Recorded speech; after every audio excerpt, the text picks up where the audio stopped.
Jemaat kami undang untuk berdiri.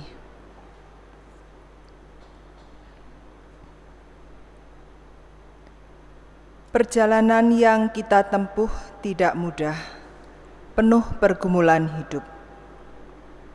Perjuangan untuk tetap bisa bertahan dalam segala kondisi menghantar bangsa kita memasuki usia 75 tahun.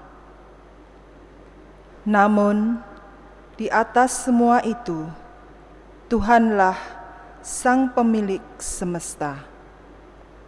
Dialah yang memelihara kehidupan manusia dari dulu, kini, dan selamanya. Marilah datang sujud menyembah dengan membawa kerinduan dan penghormatan kita kepadanya.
Pertolongan kita adalah dalam nama Bapa, Putra, dan Roh Kudus.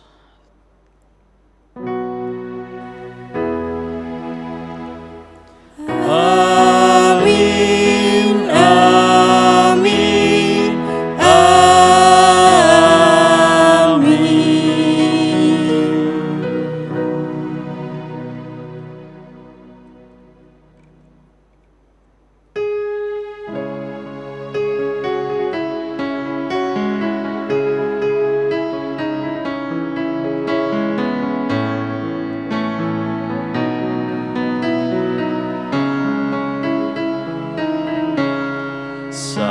Salam damai, salam damai, salam, salam. Damai Kristus besertamu, salam, salam.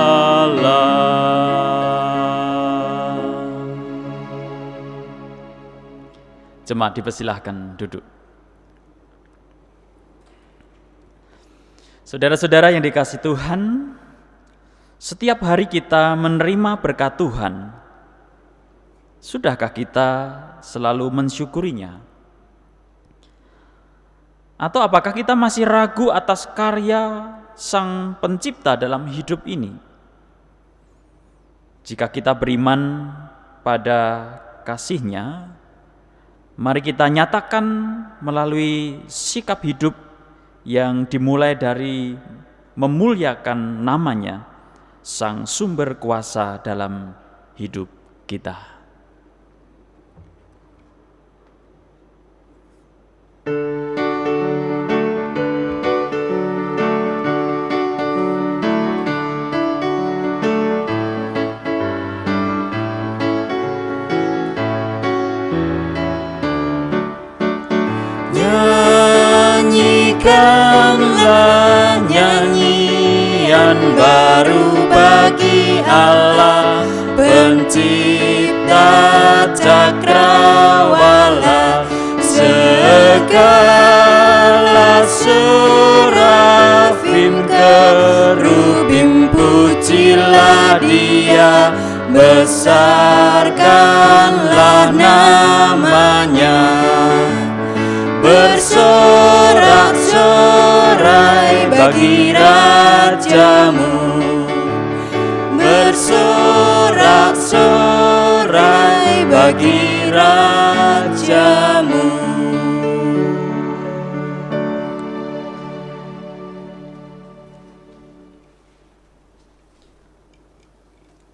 Jika kita mengaku dosa kita, maka Ia adalah setia dan adil, sehingga Ia akan mengampuni segala dosa kita dan menyucikan kita dari segala kejahatan. Demikianlah firman Tuhan dari 1 Yohanes pasal 1 ayat 9. Saudara-saudara yang dikasihi Tuhan, marilah kita mawas diri dengan memperhatikan firman Tuhan tadi dalam doa pribadi kita. Doa pribadi untuk kita semua.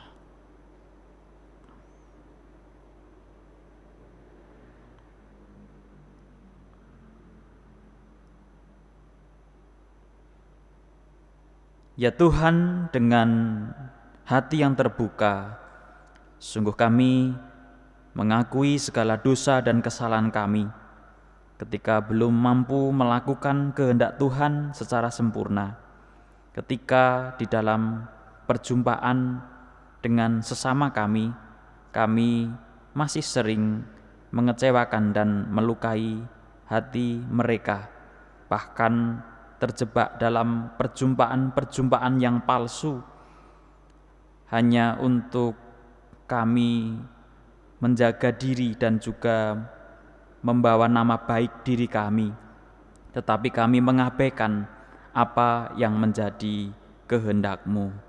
Ya Tuhan, inilah pengakuan dosa kami.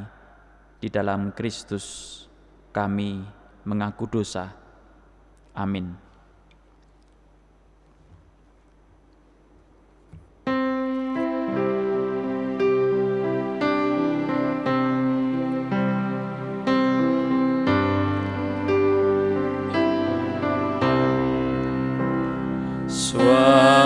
Suaramu ku dengar memanggil diriku, supaya ku di Golgota dibasuh darah-Mu. Aku datanglah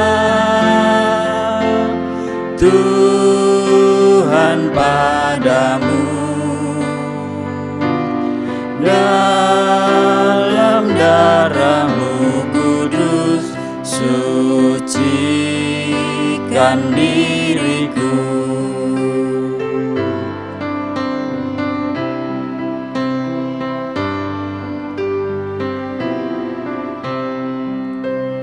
Kendati ku lemah, tenaga Kau beri, Kau hapus aib dosaku, hidupku pun bersih. Aku datanglah Tuhan padamu, dalam darah-Mu kudus sucikan diriku.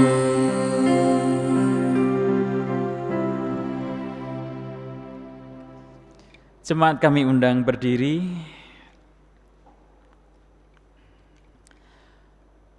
Saudara-saudara yang dikasihi Tuhan, berbahagialah dan bersukacitalah kita, karena Tuhan tetap mengampuni dan memulihkan kita, seperti dalam firman-Nya yang demikian.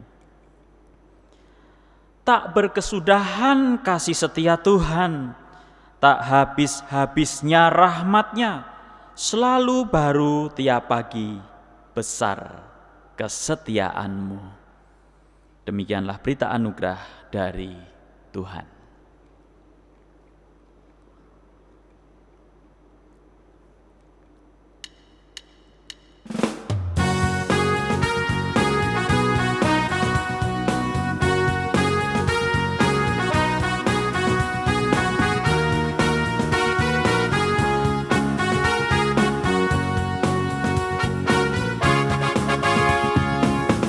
Tiada berkesudahan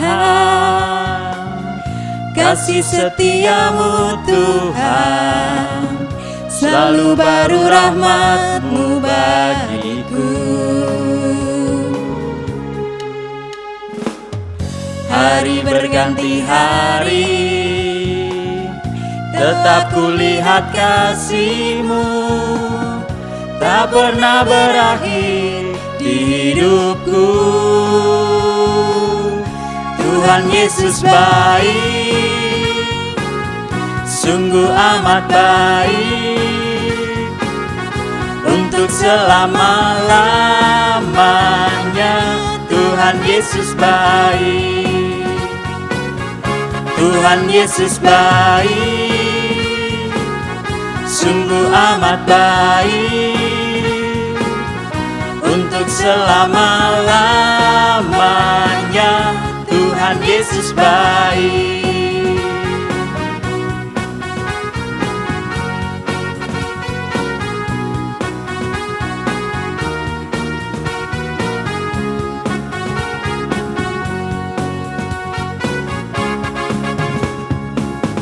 Tiada berkesudahan kasih setiamu Tuhan, selalu baru rahmat-Mu bagiku.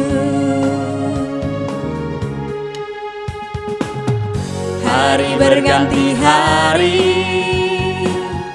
tetap kulihat kasih-Mu, tak pernah berakhir di hidupku. Tuhan Yesus baik, sungguh amat baik, untuk selama-lamanya. Tuhan Yesus baik, Tuhan Yesus baik, sungguh amat baik, untuk selama-lamanya. Tuhan Yesus baik.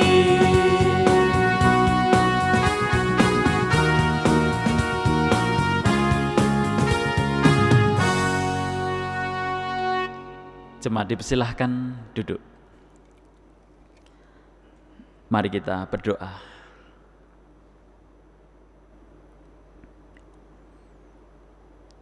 Bapa di surga, kami memohon hikmat untuk menerima sabda firman-Mu, supaya kami dapat mengerti, memahami, dan melakukan firman-Mu dalam kehidupan sehari-hari. Melalui sabda-Mu kami juga rindu untuk mengalami perjumpaan dengan Tuhan Yesus, supaya kami mengalami perjumpaan yang autentik. Kami benar-benar mengalami kasih setia Tuhan, kebaikan Tuhan yang memelihara hidup kami dan menumbuhkan pengharapan dalam kehidupan sehari-hari. Karena itu ya Tuhan, bersabdalah kepada kami siap mendengar. Di dalam nama Tuhan kami Yesus Kristus kami berdoa. Amin.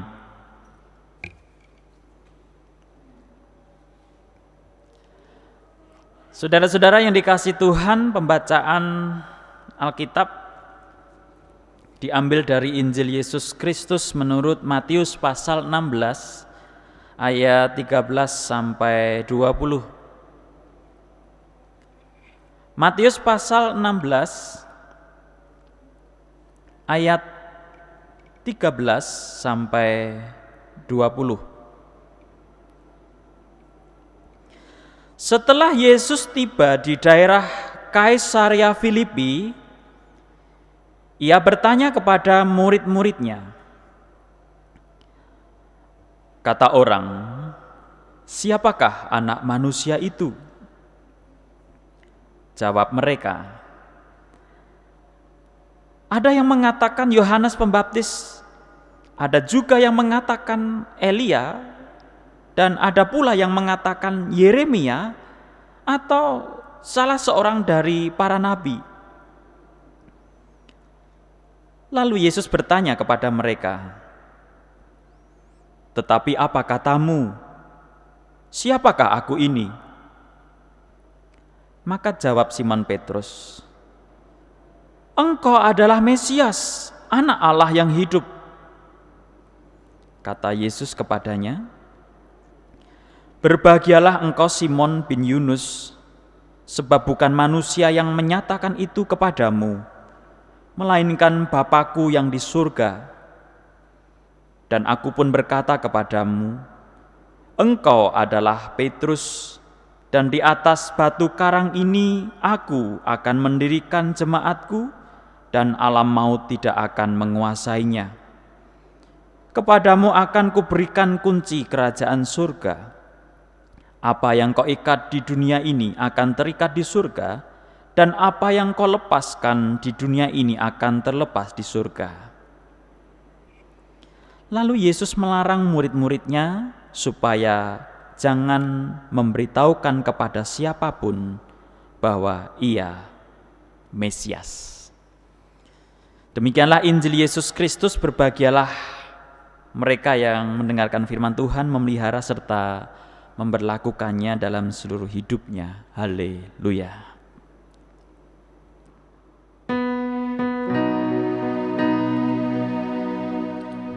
Haleluya. Haleluya.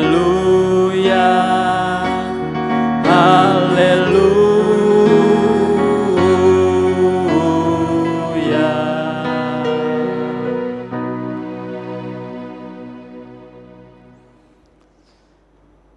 Saudara-saudara yang dikasihi Tuhan, saat ini kita akan merenungkan tema autentisitas perjumpaan atau suatu keaslian perjumpaan. Karena kata autentik itu menurut Kamus Besar Bahasa Indonesia itu artinya asli, tulen. Nah, kalau autentisitas itu mengacu kepada keaslian, kepada sifatnya, kepada kebenaran. Karena memang kita mungkin perlu merenung sejenak. Sejauh mana kita mengalami perjumpaan-perjumpaan.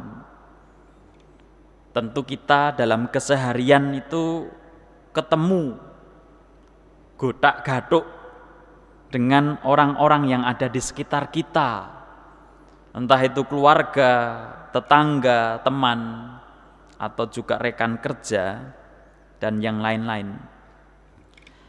Namun, apakah itu suatu autentisitas perjumpaan? Suatu perjumpaan yang autentik, yang asli, yang murni? Atau barangkali selama ini perjumpaan itu hanya pura-pura, walaupun godak-gaduk tadi. Hanya perjumpaan yang fake, yang palsu, dan penuh drama. Barangkali kita yang mengikuti perkembangan sosial media di Twitter, kita baru digemparkan tentang bagaimana perjumpaan Bu Tejo dan Yuning dan juga Mbak Dian. Mungkin kalau yang ngerti ya mungkin mengikuti, tapi kalau nggak ngerti ya nggak mudeng gitu. Bagaimana perjumpaan, bagaimana interaksi sebagai warga masyarakat, dan ditanya di sana pun masih sering terjadi bagaimana kadangkala ketika di belakang itu menunjukkan ketidaksukaannya, tetapi ketika ketemu ya kemudian menampakkan seolah-olah suka. Itu adalah perjumpaan yang tidak autentik, itu perjumpaan yang palsu. Nah, suatu perjalanan panjang itu telah dijalani Petrus dan kawan-kawan bersama dengan Yesus. Dalam rentang perjalanan waktu, mereka, para murid ini melihat apa saja yang dilakukan, apa saja yang dikerjakan Yesus.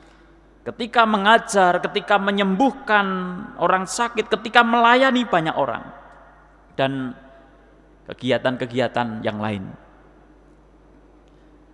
Mereka pun melihat bagaimana tindakan-tindakan Yesus yang kadang dinilai tidak lazim, yang dinilai tidak populer, yang tak jarang itu menimbulkan gejolak dan ketidaksenangan orang Farisi dan ahli Taurat.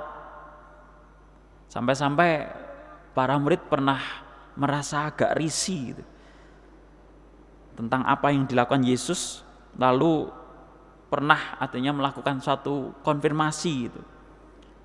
Engkau tahu bahwa perkataanmu itu telah menjadi batu sandungan bagi orang-orang Farisi. Itu ada di pasal 15 di kisah sebelumnya. Jadi para murid pun mengetahui dan melihat langsung bagaimana kadang interaksi perjumpaan antara Yesus dan para ahli Taurat dan orang Farisi pun ya kemudian menimbulkan gejolak tadi. Nah, dalam suatu kesempatan ketika ada waktu, ketika sedang tidak disibukkan untuk melayani orang banyak, Yesus membangun komunikasi yang intim, yang intens dengan para muridnya. Di Kaisaria Filipi, di kaki Gunung Hermon, adalah tempat yang jauh dari hingar-bingar kesibukan, sehingga memungkinkan untuk bertanya jawab secara heart to heart, hati ke hati, secara intens, secara pribadi. Bahwa kala itu di bawah bayang-bayang nama-nama tokoh besar, ada Musa, ada Elia, ada Yesaya, ada Yeremia, ada Yohanes Pembaptis yang sudah terlebih dulu berkiprah dan menjadi legenda dalam tanda kutip, turun temurun menjadi kisah orang-orang besar yang pernah kemudian diutus Tuhan. Maka di bawah bayang-bayang mereka itu Yesus ingin tahu sejauh mana, seberapa dekat mereka mengenal Yesus. Seberapa otentik pengenalan para murid terhadap Yesus. Apakah memang sudah asli, sudah otentik, atau masih di bawah bayang-bayang nama-nama besar tadi yang itu dikisahkan oleh dari turun temurun, itu menjadi suatu yang diceritakan tentang bagaimana kisah Musa, Elia, Yesaya dan sebagainya. Nah, perjumpaan interaksi selama kurang lebih 3 tahun, apakah mampu menghasilkan perjumpaan atau pengenalan yang asli tentang siapa Yesus, tanpa pengaruh tokoh-tokoh sebelumnya tadi? Nah, kalau sempat kita singgung tadi bahwa perjumpaan Yesus dengan ahli Taurat dan orang-orang Farisi itu kemudian menghasilkan prasangka di dalam diri orang Farisi dan ahli Taurat, ada prasangka buruk dalam diri Yesus. Dan mereka berkata bahwa Yesus itu adalah seorang penipu dan bersekutu dengan iblis. Itu hasil pengenalan orang Farisi, ahli Taurat, sejauh mereka selama itu berjumpa dengan Yesus. Ya karena mungkin dianggap sering terjadi tolak belakang, ada sesuatu hal yang kemudian terjadi di antara mereka gitu ya. Ada pergunjingan dan sebagainya. Nah, karena kedekatan para murid dengan Yesus, maka seharusnya memang itu menghasilkan suatu pengenalan yang lebih dekat. Karena mereka, para murid ini mendapatkan pengajaran yang lebih baik, memiliki kesempatan yang lebih besar, dan memperoleh pengetahuan serta lebih mengenal Yesus dibandingkan orang lain. Nah, sekalipun mereka pun sebenarnya sudah mendapatkan suatu perjumpaan yang istimewa, ternyata ya belum mampu sepenuhnya menjamin bahwa mereka mengenal Yesus. Terhadap pertanyaan yang Yesus lontarkan, murid yang lain sempat menjawab, dan itu bukan jawaban mereka sebenarnya, tetapi mereka mengumpulkan jawaban tentang siapakah aku, siapakah Yesus. Itu mereka hanya mengumpulkan jawaban kata orang, anggapan orang, penilaian orang. Ada yang mengatakan Yohanes Pembaptis, ada yang mengatakan Elia, Yesaya, Yeremia atau dan sebagainya.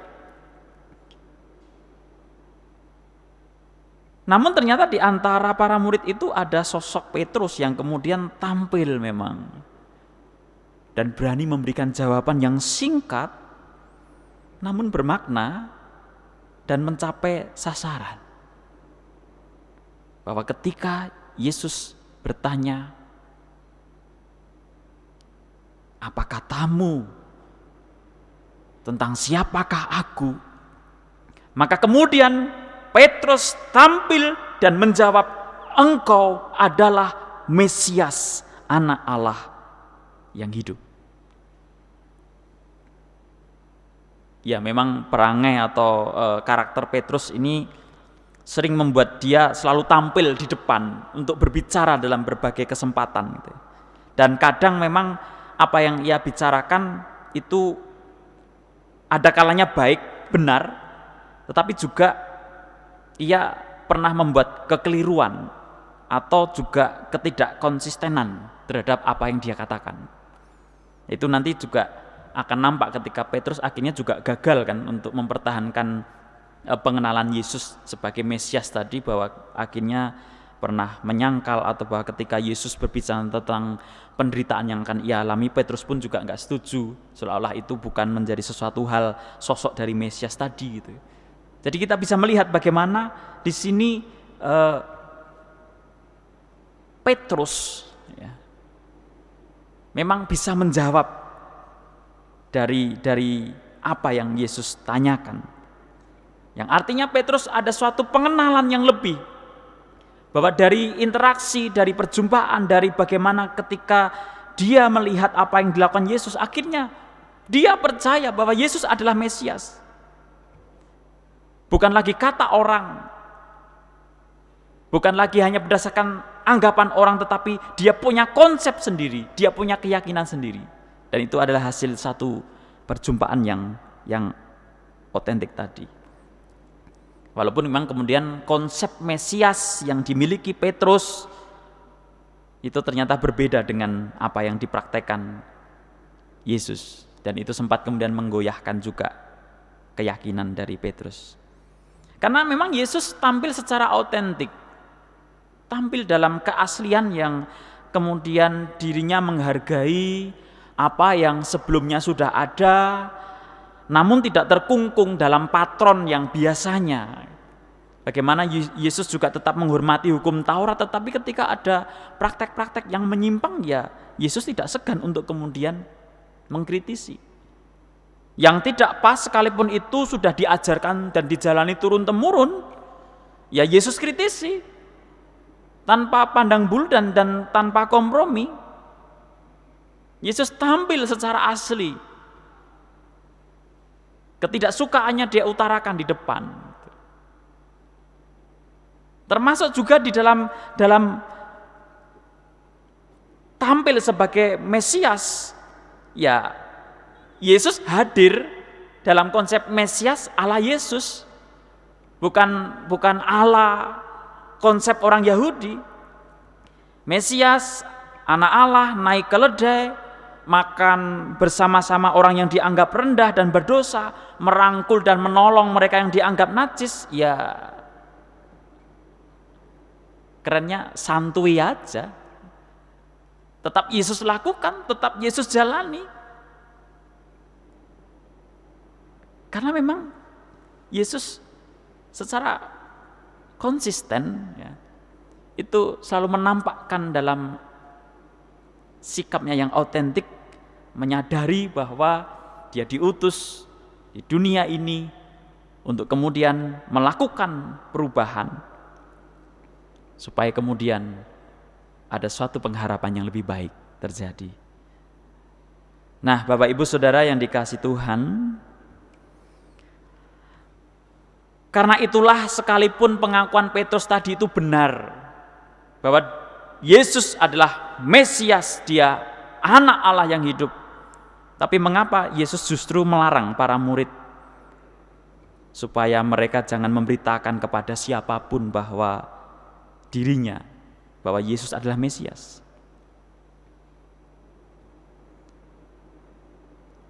Ya sebenarnya supaya orang banyak itu mengenal Yesus secara otentik tadi.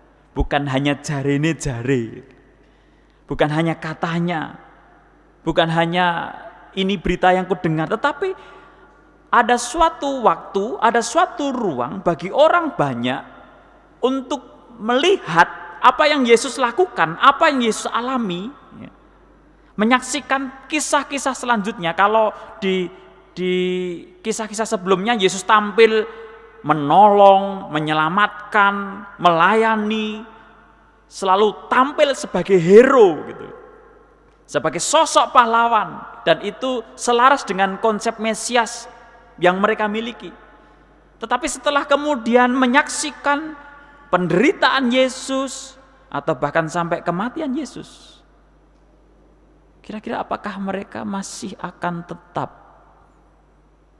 memiliki keyakinan yang sama bahwa Yesus adalah Mesias? Jadi setelah melihat secara utuh bagaimana Yesus menyatakan dirinya, maka orang banyak itu diberikan kesempatan untuk menyimpulkan siapakah aku ini, siapakah Yesus. Apakah perjumpaan itu kemudian menghasilkan suatu keyakinan yang semakin kokoh dan tidak terbantahkan, atau justru mereka goyah dalam keyakinannya? Nah, ini menjadi sesuatu hal yang bisa kita ambil pembelajaran Bapak Ibu Saudara yang dikasihi Tuhan, terutama di zaman-zaman sekarang ini. Beberapa pesan sebenarnya yang bisa kita maknai bersama, dan itu menjadi suatu pertanyaan introspeksi untuk diri kita. Kalaupun saat ini kita sudah mengaku bahwa Yesus adalah Mesias, bahwa Yesus adalah juru selamat, apakah itu autentik? Apakah itu asli dari diri kita, atau masih karena bayangan kepercayaan orang tua kita, para pendahulu kita? Mari bertanya. Kalau selama ini kita sudah meyakini bahwa Yesus adalah Mesias, juru selamat, apakah itu otentik pengakuan iman kita, pribadi kita? Atau sebenarnya masih ada bayang-bayang, entah keluarga besar, orang tua, atau yang lainnya? Nah, kemudian di masa yang penuh kesukaran dan penuh tantangan ini, apakah kita masih bisa mempertahankan pengakuan kita bahwa Yesus adalah Mesias, bahwa Yesus tetaplah juru selamat? Karena memang di situasi yang semacam ini, seperti saat ini, kita membutuhkan pondasi, Kita membutuhkan konstruksi iman yang memampukan kita untuk menopang beban kehidupan ini. Barangkali kesukaran, kesulitan hidup yang saat ini terjadi menggoyahkan konstruksi iman kita. Yang dulu membara, menggebu-gebu, Yesus adalah juru selamat, penolong. Tetapi begitu dihempas oleh berbagai macam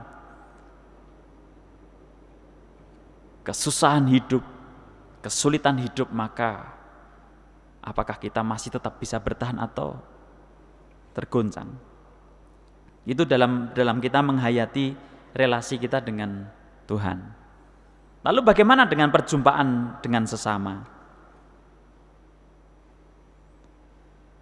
Kan harapannya semakin sering berjumpa, itu perjumpaan itu semakin asli, semakin otentik. Kita tentu menyadari kita semuanya berproses. Untuk pada akhirnya setiap orang yang berjumpa dengan kita, kenal dengan kita, tahu tentang diri kita, baik kelebihan dan kekurangan kita. Karena mungkin selama ini kita tampil selalu hanya menampakkan yang baik saja, karena kita tidak mau dan takut diketahui kekurangannya. Wah, kalau itu yang kita lakukan, betapa hidup kita akan selalu terbeban. Karena kemudian orang kita anggap hanya bisa menerima kita karena kelebihan kita. Kalau ada kekurangan, ada kelemahan, maka kemudian orang akan meninggalkan kita. Justru sebaliknya, suatu perjumpaan yang otentik itu harus berani untuk menunjukkan tentang kelebihan dan kekurangan. Dan juga orang yang bisa menerima secara otentik, itu akan menerima baik kekurangan dan kelebihannya.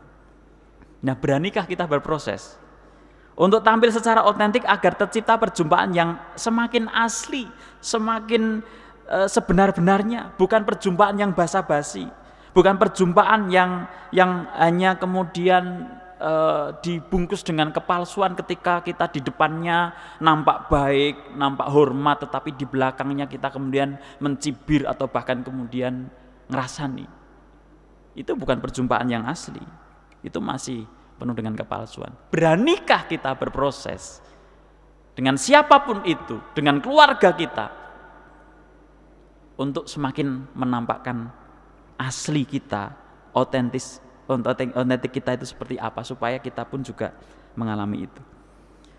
Mau tidak kita belajar untuk menilai secara otentik tentang diri seseorang, tentang kekurangannya, tentang kelebihannya, dan kita mengakui secara objektif bahwa dia adalah seorang personal, seorang pribadi yang utuh, yang unik, yang otentik. Bukan karena dibayangi oleh orang tuanya, leluhurnya, keluarga besarnya. Karena saya nggak tahu kalau menurut Bapak Ibu, bagaimana kalau diri kita itu diakui orang lain tentang apa yang kita lakukan, baik itu hal yang positif ataupun negatif, bukan dinilai secara pribadi, tetapi oh pantes wong putrane si A, wong putune si B. Bagaimana kalau kita sebagai pribadi dinilai, dipandang secara demikian, tidak dilihat diri kita pribadi, tetapi yang dilihat adalah ya tadi entah orang tua, dan kemudian ada suatu permakluman kalau oh ya pantas saja wong anaknya itu, ya kalau seperti itu ya pantas. Sehingga ketika ada suatu keberhasilan itu dinilai bukan karena kemampuan pribadi orang itu, tetapi karena bayang-bayang orang tuanya atau leluhurnya atau keluarga besarnya. Wah, itu kalau saya menghayati secara pribadi kok kayaknya itu menyakitkan dan tidak nyaman kalau saya pribadi yang dinilai demikian. Tentu kita pasti ingin dihargai secara pribadi. Karena itu mari kita bangun perjumpaan yang asli, perjumpaan yang otentik, baik dengan Tuhan maupun dengan sesama, karena sesuatu yang asli itu akan lebih menyenangkan, lebih greget. Karena kalau penuh dengan kepalsuan itu kadang melelahkan. Perjumpaan yang kemudian melelahkan. Kalau perjumpaan yang asli, yang otentik itu pasti akan menggairahkan dan mengandung energi yang positif, sehingga selalu menimbulkan kerinduan untuk berjumpa, bertemu, berinteraksi. Dan itu akan menjadi suatu penyemangat kita juga dalam menjalani kehidupan ini. Karena itu saudara-saudara yang kasih Tuhan, selamat meningkatkan autentisitas perjumpaan, selamat meningkatkan keaslian perjumpaan kita baik dengan Tuhan maupun dengan sesama kita. Amin.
Jemaat, kami mohon untuk berdiri. Marilah kita bersama-sama menyatakan pengakuan iman rasuli yang demikian. Aku percaya kepada Allah Bapa yang Maha Kuasa, Khalik langit dan bumi, dan kepada Yesus Kristus anaknya yang tunggal Tuhan kita, yang dikandung daripada Roh Kudus, lahir dari anak darah Maria, yang menderita di bawah pemerintahan Pontius Pilatus, disalibkan, mati dan dikuburkan, turun ke dalam kerajaan maut. Pada hari yang ketiga, bangkit pula dari antara orang mati, naik ke surga, duduk di sebelah kanan Allah Bapa yang Maha Kuasa, dan akan datang dari sana untuk menghakimi orang yang hidup dan yang mati. Aku percaya kepada Roh Kudus, gereja yang kudus dan am, persekutuan orang kudus, pengampunan dosa, kebangkitan daging, dan hidup yang kekal. Jemaat dipersilakan duduk kembali. Mari kita berdoa. Bapa di surga, kami datang kepadamu mengucap syukur untuk firman yang telah Kau nyatakan kepada kami. Kami boleh bercermin melalui firman-Mu itu, supaya kami mengkoreksi diri dan introspeksi diri sejauh mana kami melakukan perjumpaan dengan Tuhan ataupun juga dengan sesama. Apakah itu suatu perjumpaan yang asli, yang otentik, yang kami jalani berdasarkan kemerdekaan hati kami, atau justru kami masih dibayangi banyak hal yang menjadikan perjumpaan itu akhirnya memiliki satu hambatan. Tapi kami bersyukur Tuhan, Kau telah menyatakan kepada kami, sebagaimana Petrus yang mampu mengalami perjumpaan yang otentik tentang pengenalannya akan jati diri Yesus Kristus, itu menjadi pondasi, menjadi dasar iman yang kuat, yang kokoh. Dan di atas pengakuan itulah maka jemaat Tuhan dibangun. Karena itu pun kami juga rindu untuk mengalami perjumpaan yang otentik dengan Tuhan Yesus, supaya setiap pengakuan kami bahwa kami percaya Yesus adalah Tuhan dan Juru Selamat, itu adalah pengakuan iman yang autentik, hasil dari perjumpaan, hasil dari perenungan dalam kami menjalani kehidupan sehari-hari. Ketika kami merenungkan setiap karya Tuhan dalam hidup kami, sehingga semua itu menghasilkan suatu sikap iman yang tidak terbentung, bahwa sepenuhnya kami yakin Engkaulah Yesus Tuhan dan Juru Selamat kami. Bapa kami yang di surga, saat ini kami juga berdoa untuk saudara-saudara kami yang sedang sakit. Tuhan kiranya memberkati, menguatkan dan menyembuhkan mereka, supaya mereka tetap memiliki pengharapan dalam segala keadaan apapun. Dalam keringkihan raga yang mereka alami, mereka tetap memiliki keyakinan bahwa pertolongan Tuhan itu akan nyata dalam hidup mereka. Kami juga berdoa untuk setiap umat-Mu ataupun juga keluarga-keluarga yang sedang mengalami pergumulan yang khusus, pergumulan-pergumulan yang luar biasa yang menjadikan iman mereka goyah hingga pada akhirnya mereka kehilangan pengharapan, bahkan menyerah dan putus asa.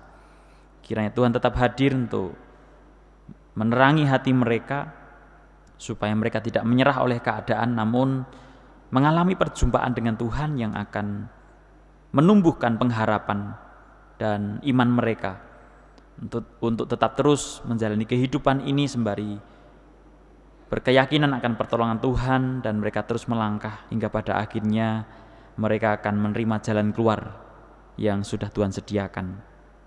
Kami juga berdoa Tuhan untuk kehidupan bersama kami sebagai gereja. Mampukan kami untuk juga menjadi sarana yang Tuhan pakai, supaya semakin banyak orang mengalami perjumpaan yang autentik dengan Tuhan Yesus melalui setiap pelayanan yang kami lakukan, melalui setiap karya yang kami kerjakan. Kiranya itu mampu menjadi sarana bagaimana orang semakin mengenal tentang Yesus dan mereka percaya dan berpengharapan padanya. Supaya juga dalam kehidupan bersama kami sebagai gereja itu juga mampu membangun iman pengharapan kami, sehingga dalam diri kami pun juga semakin mewujud nyata iman yang dewasa, yang pada akhirnya mampu untuk menjadi sandaran kami untuk menjalani kehidupan di dunia ini. Kami juga berdoa untuk pelayanan YSAK Tegal yang mengampu TK Bagya Wacana dan SD Putra Wacana. Kami bersyukur sampai sejauh ini dalam segala kesulitan, dalam segala kelemahan, kekurangan, namun kami masih bisa untuk tetap melayani melalui dunia pendidikan, terutama dalam kami mencoba beradaptasi di masa-masa pandemi ini, tetap melakukan proses pembelajaran kepada anak-anak. Kami juga bersyukur untuk setiap berkat yang Kau nyatakan, sehingga mampu menjadi sarana yang dimanfaatkan YSAK untuk meningkatkan pelayanan. Kami sungguh bersyukur untuk setiap upaya-upaya yang dilakukan oleh pengurus, oleh para guru, dan juga komite dalam upaya-upaya untuk mewujudkan perbaikan-perbaikan dalam pelayanan, termasuk juga dalam fasilitas. Dan lambat laun Engkau mulai menjawab setiap pergumulan dan juga kerinduan kami. Kiranya itu menjadi penyemangat bagi YSAK untuk terus melanjutkan pelayanan di masa-masa yang akan datang. Bapa kami yang di surga, kami juga berdoa untuk dunia ini, bangsa dan negara, dan juga kota kami. Tuhan tetap memberkati di dalam kami bersama-sama terus berjuang melalui masa-masa penuh kesulitan yang berdampak multidimensi. Semua aspek dalam kehidupan di dunia ini terdampak oleh pandemi COVID-19, baik dari sosial ekonomi ataupun juga psikologis, bahkan juga pendidikan dan juga bidang-bidang yang lainnya. Sungguh betapa kami harus berjuang keras untuk beradaptasi, dan kami bersyukur sampai sejauh ini Tuhan memampukan kami. Karena itu Tuhan berkati terus setiap upaya yang dilakukan supaya menghasilkan perubahan yang semakin baik. Tuhan berkati seluruh lapisan masyarakat dalam upaya untuk menggerakkan roda ekonomi, dalam upaya untuk menghadapi dan mengatasi resesi yang ada. Kami tidak memungkiri ya Tuhan akan kesulitan-kesulitan yang ada di depan mata kami, tetapi kami berpengharapan kepada Engkau, kiranya Engkau yang menolong kami untuk melalui masa-masa sulit ini. Bapa di surga, kami juga berdoa untuk saudara-saudara kami yang pada hari ini atau dalam minggu-minggu ini berulang tahun. Tuhan kiranya memberkati mereka. Seiring usia mereka bertambah, Tuhan berkati mereka dengan berkat sukacita, berkat damai sejahtera, dan berkat kecukupan dalam kehidupan sehari-hari. Bapa kami yang di surga, inilah syafaat yang kami naikkan kepadamu. Dan jikalau saat ini kami juga hendak menaikkan doa pribadi kami, maka dengarkanlah doa pribadi kami yang demikian.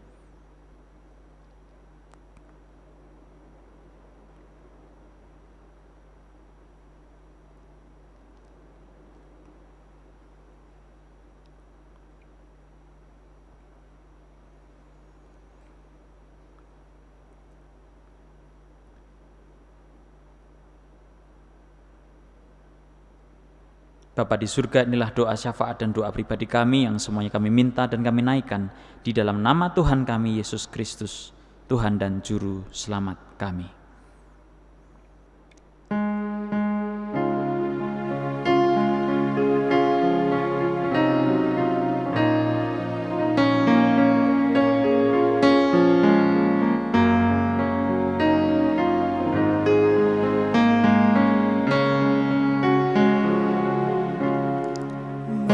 Bapa kami yang ada di surga, dikuduskanlah namamu, datanglah kerajaanmu, jadilah kehendakmu seperti di surga. Beri kami hari ini makanan yang secukupnya.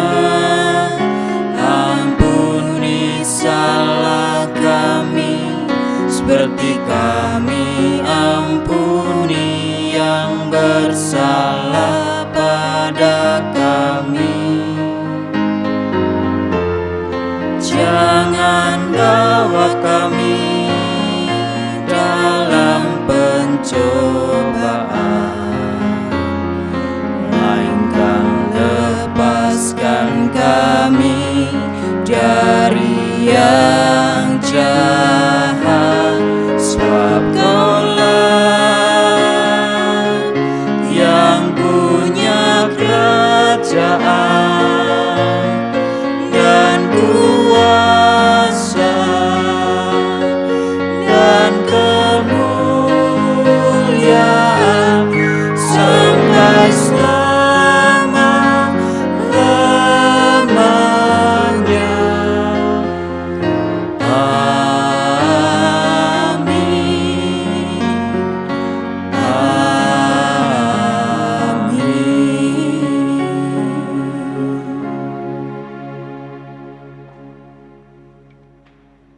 Jemaat yang dikasihi Tuhan, pada saat ini kita akan mengumpulkan persembahan dengan dilandaskan pada firman Tuhan yang demikian. Biarlah mereka bersyukur kepada Tuhan karena kasih setianya, karena perbuatan-perbuatannya yang ajaib terhadap anak-anak manusia. Biarlah mereka mempersembahkan korban syukur dan menceritakan pekerjaan-pekerjaannya dengan sorak-sorai. Mazmur 107 ayat 21 sampai dengan ayat 22.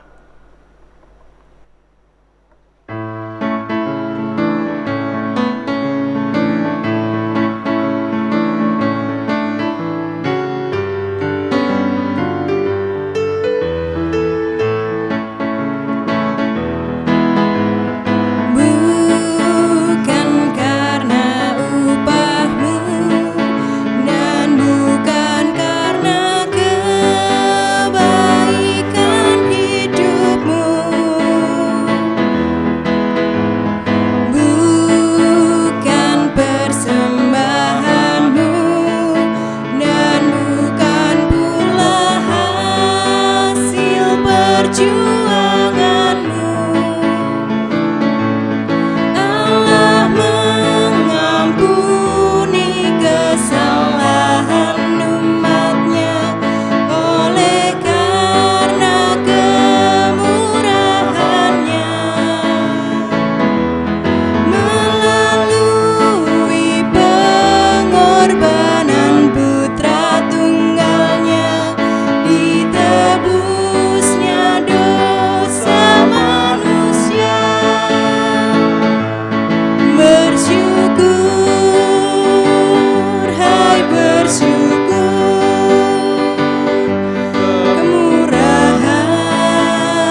Jemaat kami undang untuk berdiri. Mari kita serahkan persembahan ini dalam doa. Mari kita berdoa. Bapa kami yang ada di surga, Bapa yang amat baik, Tuhan Yesus Kristus yang amat baik, yang senantiasa kami rasakan berkat-Mu dalam kehidupan kami sehari-hari. Kami boleh bersyukur ya Tuhan Allah di surga, karena pemeliharaan-Mu, karena kasih setia-Mu nyata dalam kehidupan kami sehari-hari. Selanjutnya saat ini ya Tuhan, kami nyatakan ungkapan syukur kami kepadamu dalam bentuk persembahan. Kiranya Tuhan berkenan menerima, mensucikan dan memberkati, sehingga persembahan ini layak kami gunakan untuk memuji dan memuliakan nama Tuhan melalui jemaat-Mu di tempat ini. Ya Tuhan Allah Bapa di surga, ketika ada hal-hal yang tidak berkenan di hati Tuhan di dalam kami mengaturkan persembahan saat ini, kiranya Tuhan berkenan mengampuni. Semua apa yang kami haturkan kepadamu kami alaskan di dalam nama Tuhan Yesus Kristus, Juru Selamat kami yang setia. Terima kasih ya Tuhan. Amin. Jemaat tetap berdiri.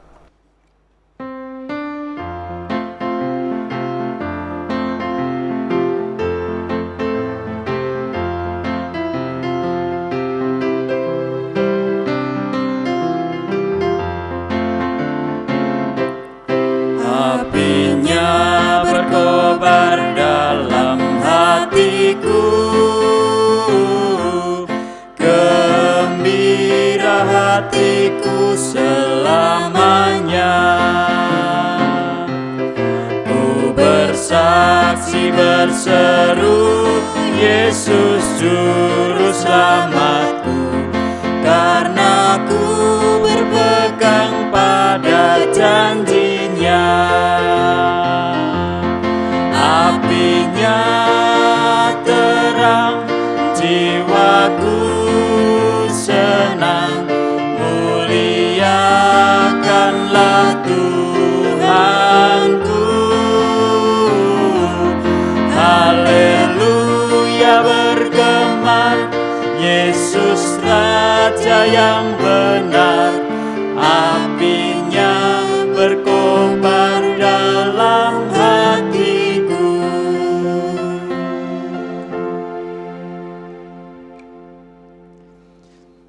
Saudara-saudara yang dikasihi Tuhan, kita tidak memungkiri kita sedang dalam masa-masa kehidupan yang penuh dengan kesulitan dan penuh dengan tantangan.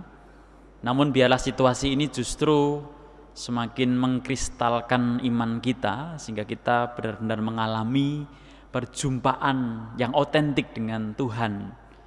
Perjumpaan yang harapannya semakin membuat kita berpengharapan, dan termasuk juga bagaimana kita berusaha membangun perjumpaan yang lebih baik dengan sesama kita. Kiranya di masa-masa yang akan datang kita mengalami perjumpaan dengan Tuhan dan perjumpaan dengan sesama yang semakin menyenangkan, semakin menyemangati, dan semakin menumbuhkan kerinduan untuk selalu berjumpa dan kita tetap berpengharapan.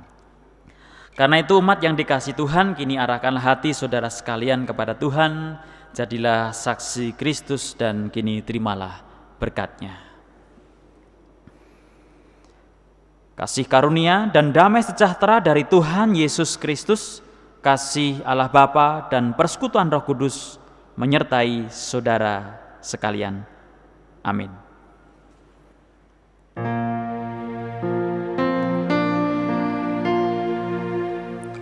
Haleluya.